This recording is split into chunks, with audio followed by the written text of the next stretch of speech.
داستان پادشاهی با جامه آراسته با گل زعفران.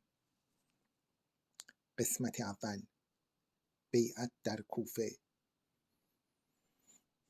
مرزبان معاویه با علی بن ابی طالب در کوفه بیعت کرد.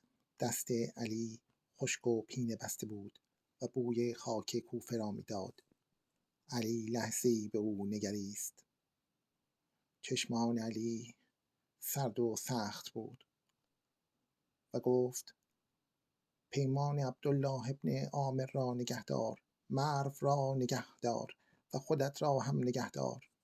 نامه‌ای نوشتم به دهاقین و اسواران مرو: السلام علی من تبع الهدی.